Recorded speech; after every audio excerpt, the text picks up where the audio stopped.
Hello friends, welcome to UGC EPG Pathshala. I am Atika Tajdar from Department of Geography, Jamia Millia Islamia. I am presenting this module on behalf of Mr. Lakshman. Today, in this module, we are going to discuss about post-disaster relief and healthcare management.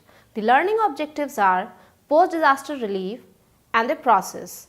Disaster relief is the provision of assistance during or immediately after a disaster to meet the relief, preservation and basic subsistence need of the people affected by any disaster event.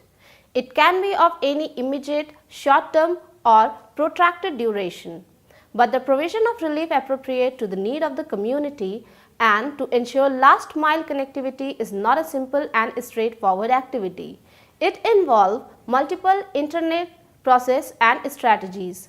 Based on the need and loss assessment, the material and service requirement are assessed and the procurement, transportation, warehousing and distribution of relief materials are planned and implemented. The flow of activity from procurement to distribution is governed by the principles of humanitarian logistics and supply chain management.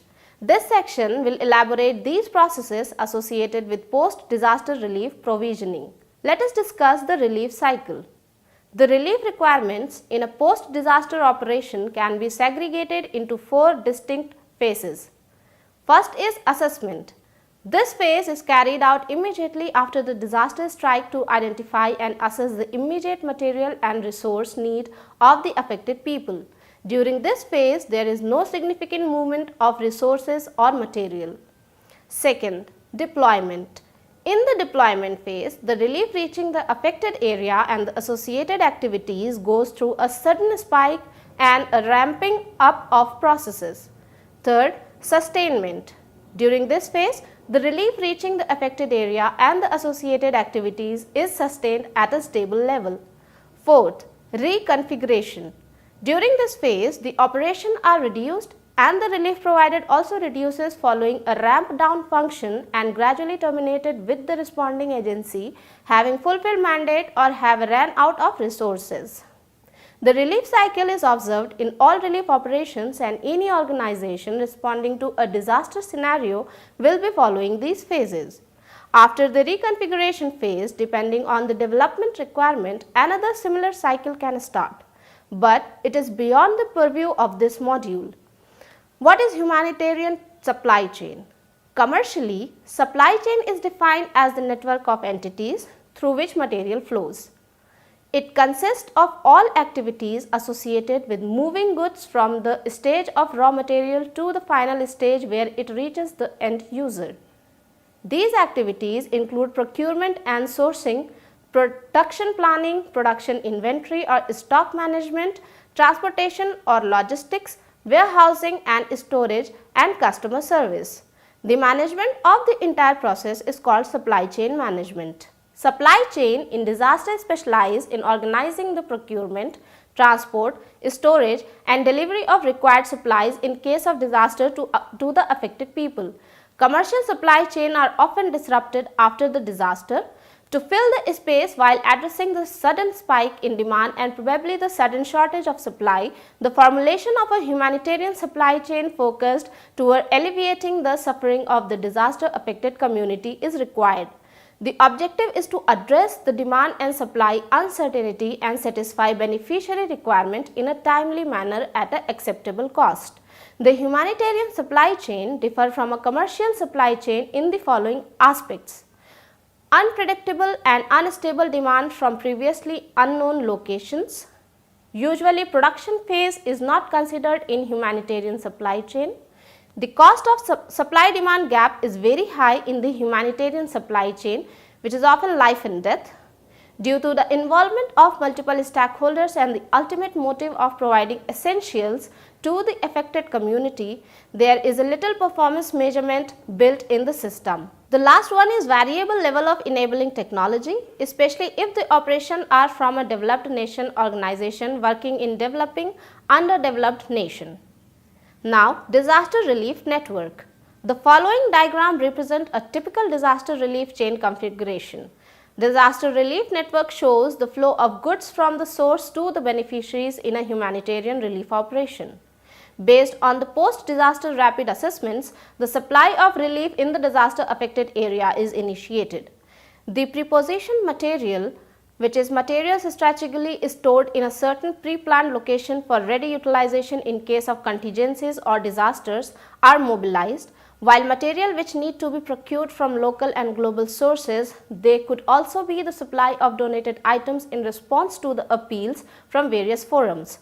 All these materials are collected and transported to distribution centers. This section of the supply chain is known as the supply acquisition or procurement phase. From the distribution centers, preposition material as well as material received as donation are transported to the intermediary stocking and distribution points. This section is thus linked with prepositioning and warehousing of the relief materials. Often, the ports and principal transport terminals serve intermediary stocking and distribution points. From the intermediary stocking and distribution points, the relief is moved to the local distribution points, which are often located very close to the affected area but not in the close vicinity of the affected area. Depending on the nature and scale of disasters, the location of the distribution point varies. From the local distribution point, the relief is moved to the beneficiaries located in the affected area, which is often termed as the last mile. This composes the last mile distribution component. The transportation component link all the sections together. First, the procured material are transported to the distribution center, and then from distribution center they are taken to the distribution point and finally to the beneficiaries. Fleet management in relief scenarios plays a significant role in deciding the effectiveness of the relief program. Depending on the contextual requirements, the mode of transportation and other parameters are also determined. The configuration is highly dynamic and often one or few of the components might not exist in the configuration or certain components might get appended. International best practices. The emergency products to be supplied in a post-disaster scenario largely depend upon the type of disaster and context of the affected region. There are multiple categorizations to identify the product set to be supplied in a disaster-affected regions. One of them is IFRC Emergency Item Catalog. The International Federation of Red Cross and Red Crescent Society and the International Committee of the Red Cross, supported by National Society, have coordinated joint efforts toward the need for improved standardization of emergency relief and medical items. This harmonization has been due to their experience over the years of responding to emergency situations across the globe. The IFRC has developed a catalog intending to facilitate procurement of suitable items with standardization. The standardization in relief materials is intended to facilitate field operation and support logistics, improving quality of insurance, communication and reporting. It would also avoid inappropriate donation. Their catalog provides generic technical specification for essential items. The catalog provides guidance and assistance to the first operation requesters, operation users and decision maker, and also donors and national authorities concerned with planning, budgeting and execution of assistance programs in emergency situation. The second one is the purchaser and supplier involved with the supply of emergency item. The catalog classifies product in the following product group. First one is warehouse and administration, second relief and logistic kits, ERU or RDU, personal security equipment, radio and telecommunication, power supply and electrical equipment, tools and hardware, foods, household, shelter and construction material, livelihood, vehicles and consumable, water and sanitation, drugs, product, medical disposable supplies, medical equipment, cold chain, laboratory, physical rehabilitation, basic health care ERU, emergency care and triage, rapid development emergency hospital, referral hospital ERU, surgical hospital weapon wounded, medical kits, feeding and nutrition kits, medical sets, surgical instruments and sets, The Sphere Handbook of Humanitarian Charter and Minimum Standard in Humanitarian Response is one of the most widely known and internationally acknowledged set of common principle and universal minimum standard in life-saving area of humanitarian response. Sphere Handbook is broadly accepted by the humanitarian sector and is followed in the humanitarian response. The Sphere Handbook put the right of disaster affected population to life with dignity and to protection and assistance as the core of humanitarian action. It promotes the active participation of affected population as well as of local and national authorities and is used to negotiate humanitarian space and resource with authorities in disaster preparedness work. The handbook provides ethical and legal backdrop to the protection principles as well as to the core and minimum standards, thereby setting the stage for appropriate interpretation and implementation. Founded on the principle of humanity and the humanitarian imperative, these include the right to life with dignity, the right to receive humanitarian assistance, and the right to protection and security. The Charter emphasizes the importance of responding agencies' accountability to affected communities. The core standard and minimum standard are articulation of what these principles and obligations mean in practice. The minimum standards cover four primary life-saving areas of humanitarian aid. First one is water supply, sanitation and hygiene promotion. Second, food security and nutrition. Third is shelter, settlement and non-food items. And the fourth one is health action logistic strategies. Many logistic strategies for relief supply chain have been proposed based on different parameters. Here we consider disaster logistic strategies based on the time and location based disaster classification. Disaster may be classified based on a combination of geographic dispersion and speed of onset. Based on this, different logistic strategy for each classification is identified. Dispersed and sudden onset. These type of disaster tend to the most catastrophic because of the lack of warning because onset and the large geographic area covered. These disasters span over nation and require international assistance. Severe capacity constraints on flow of inbound supply arises after these kind of disaster, which is we have seen in the case of Indian Ocean tsunami. Localized and sudden onset create difficulties lesser than dispersed and sudden onset event but still overwhelms the local capacity. These are limited to the national or regional boundary. These sudden events do not provide time to prepare for the event. The situation gets worse if pre-existing socio-economic and institutional vulnerability exists, which is in the case of Haiti earthquake. Localized and slow onset. These type of disaster provide preparation time.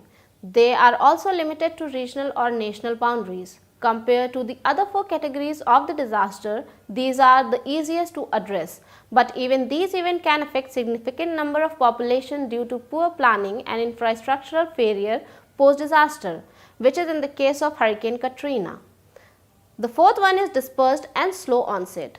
When a disaster is slow but a significant area is affected, it requires substantial planning, resource allocation and coordination between the different actors. Though slow onset disaster provide lead time, planning and effective implementation of the plan become crucial, which is in 2009 influenza epidemic.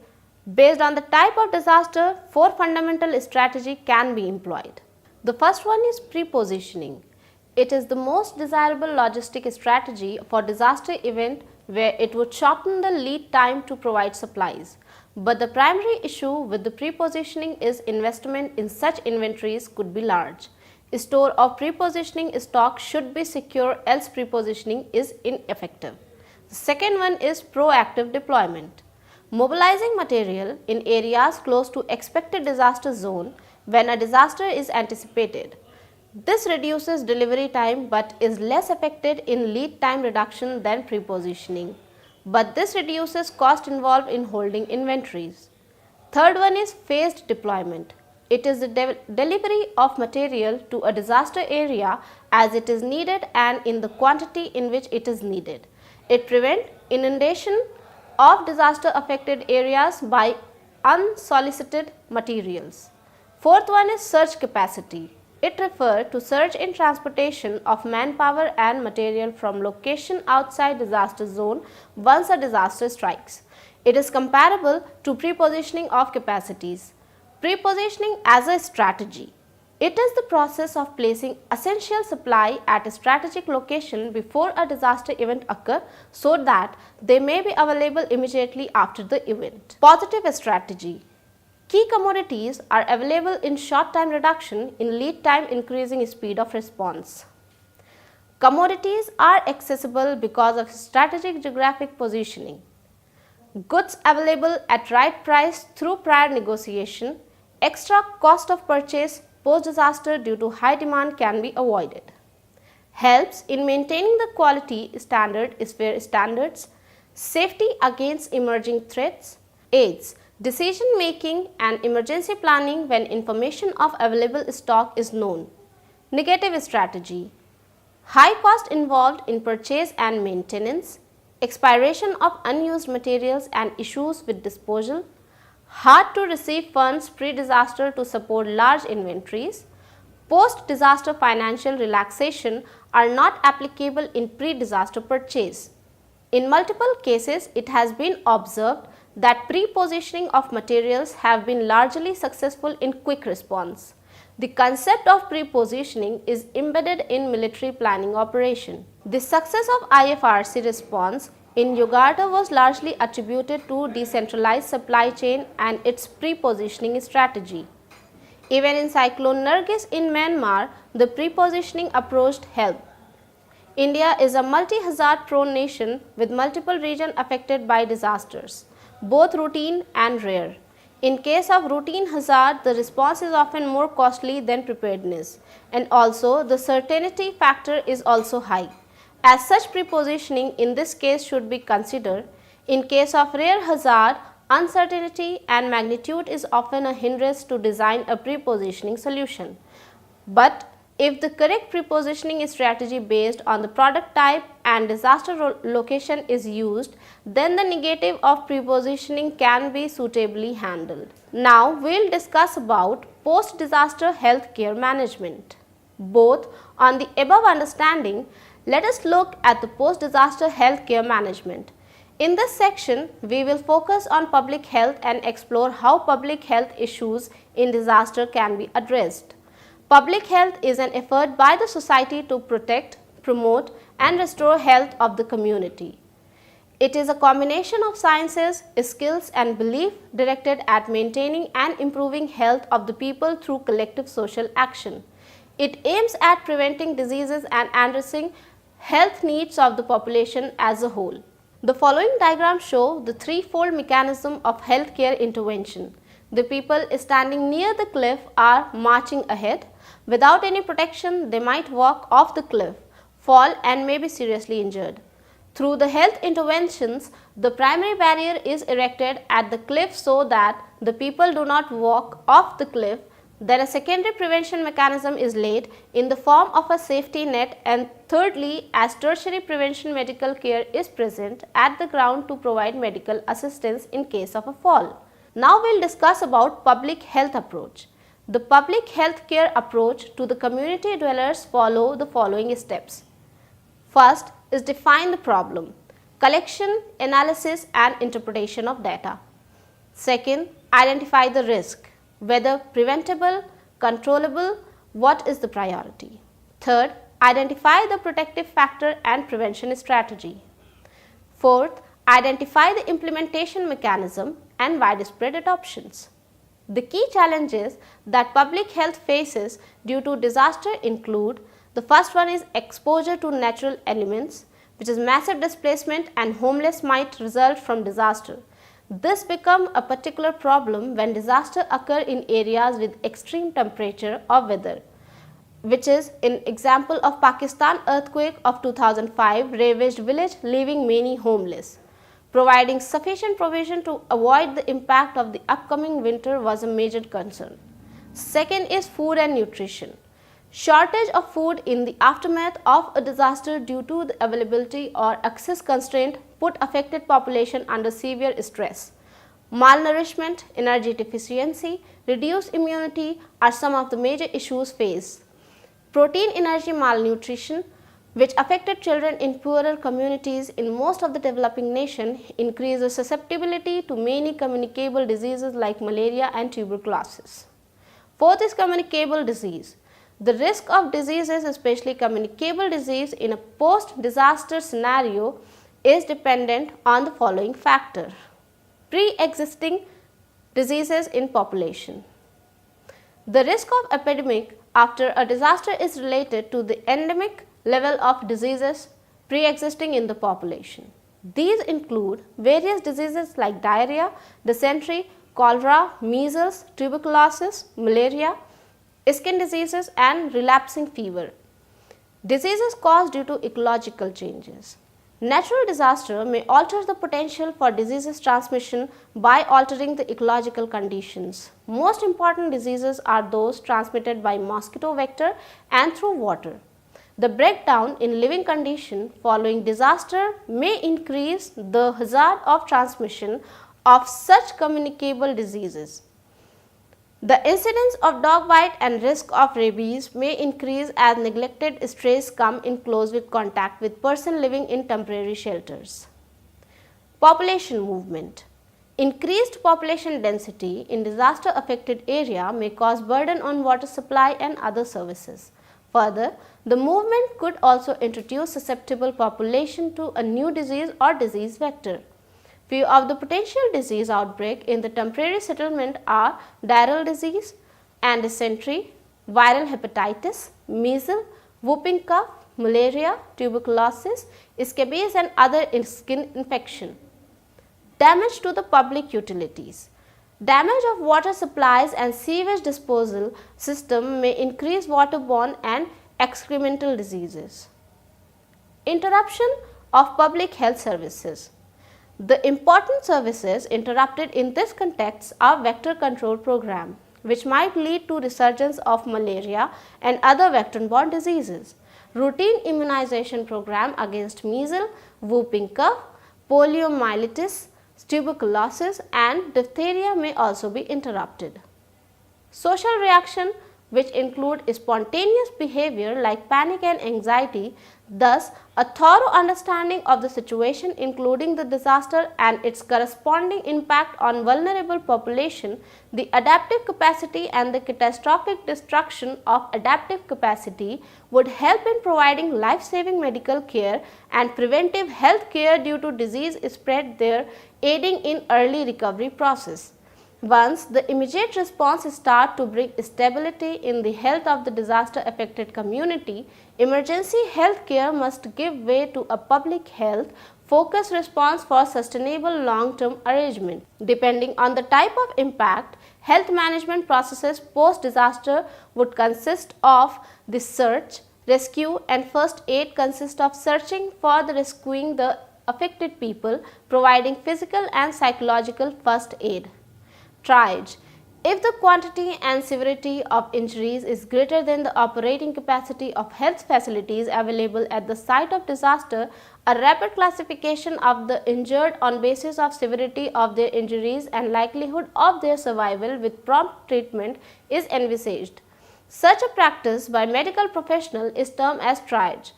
The following four color code system is utilized. First one is field care. The provision of healthcare facilities at the disaster sites including hospital bed, medical and surgical services along with the trained medical personnel to effectively respond to the demand.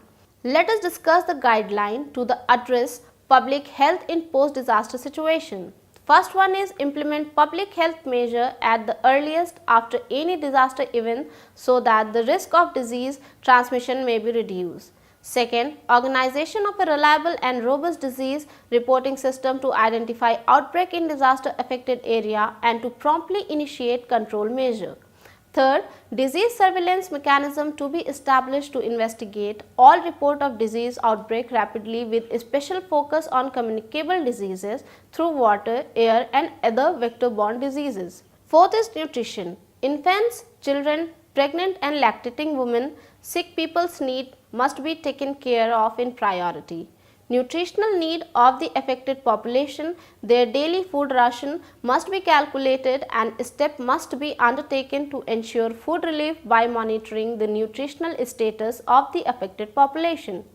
Fifth, kitchen sanitation and personal hygiene of individual involved in food preparation must be maintained. Sixth, water supply. Survey of water sources and distribution system must be undertaken at the earliest to gauge their physical integrity, remaining capacity, bacteriological and chemical quality. The need for chlorination and other purification efforts must be met. Sanitation effort must ensure waste and excreta disposal occur at a safe distance from water source. Seventh, sanitation and hygiene effort must also ensure that safe washing, cleaning and bathing facility are available. Emergency latrines are set up and efforts are channeled toward intensified vector control program. Now, we will summarize this module as the relief requirement in a post-disaster operation can be segregated in 4 distinctive phases: assessment, deployment, sustainment and reconfiguration. Supply chain in disaster specializes in organizing the procurement, transport, storage and delivery of required supplies in case of disaster to the affected people. Prepositioning is the process of placing essential supply at a strategic location before a disaster event occur so that they may be available immediately after the event. In multiple cases, it has been observed that prepositioning of material have been largely successful in quick response. Public health aims at preventing diseases and addressing health need of the population as a whole. A thorough understanding of the situation, including the disaster and its corresponding impact on the vulnerable population, the adaptive capacity and the catastrophic destruction of adaptive capacity would help in providing life-saving medical care and disease spread preventive health care, thereby aiding in the early recovery process. Thank you.